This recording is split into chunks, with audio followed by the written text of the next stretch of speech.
According to the American Union study, there are 0 states that allow their minimum wage workers to afford a one-bedroom rental home working at least 40 hours a week and paying no more than 30% of their income.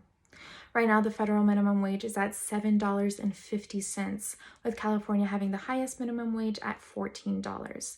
In order for a person to live here and afford a 2-bedroom rental home, they would have to make $39 an hour working 112-hour weeks. As the economy grows and supply and demand increases, millions of American workers are forced to take on these low-paying jobs that have little or no benefits. In an attempt not to leave behind millions of families in poverty, the Biden administration moves to raise the minimum wage to $15 an hour. And today I want to discuss with you how that would address the failure the wage has kept up with inflation throughout the years, how it would address the long-standing racial and gender inequities, and how this pay increase would actually fuel economic growth. The last time the minimum wage was increased was about 12 years ago in 2009 at a whopping $7.50, and it has not changed since.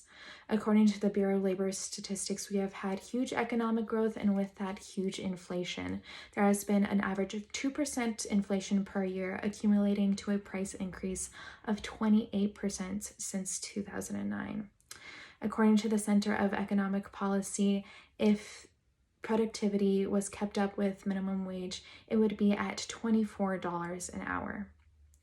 Stated by the Economic Policy Institute, the people and CEOs that are running America's biggest corporations saw a compensation surge of 14% in 2019, which is 320 times as much as their typical worker. Since the Great Recession in 2009, CEOs saw a compensation growth of 35%, whereas their typical worker saw a 7% annual growth over the last 10 years. This was also just 2 years ago before the COVID-19 pandemic hit our economy, which has escalated inflation due to the new COVID-19 policies that the government is implementing. Due to this economic growth, low-wage workers, which mostly consist of minorities, are forced to do their fair share of work. That's why this pay increase would actually help address the long-standing racial and gender inequities. According to the racial divides throughout the years, it has been the most persistent factor in the U.S. labor workforce. And during this coronavirus recession, you could see the persistent disparities it has even throughout a crisis. The Washington Center for Equitable Growth reports that Black and Latino households are most likely to report a failure to keep up with their expenses throughout the months.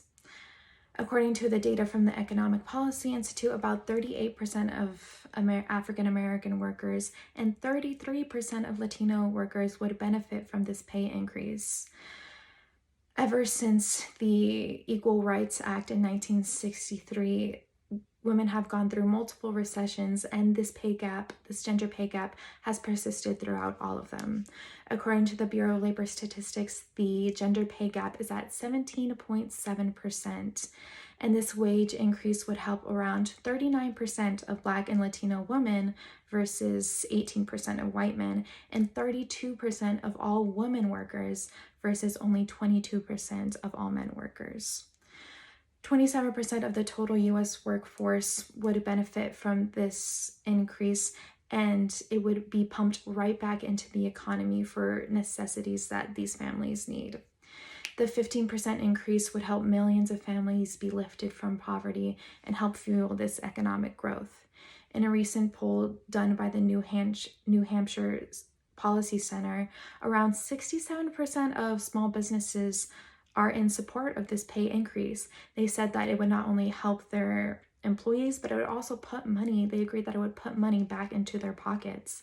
They would just address these issues of labor costs by raising these prices, but this disparity would not happen because this 15% average pay would actually be the first time that the U.S. had not have a poverty wage in their economy.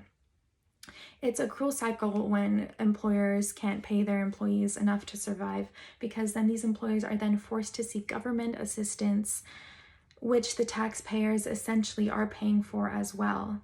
Studies done by the Economic Policy Institute states that programs such as the Supplemental Nutrition Assistance Program would be decreased, as well as earned income and child tax credit.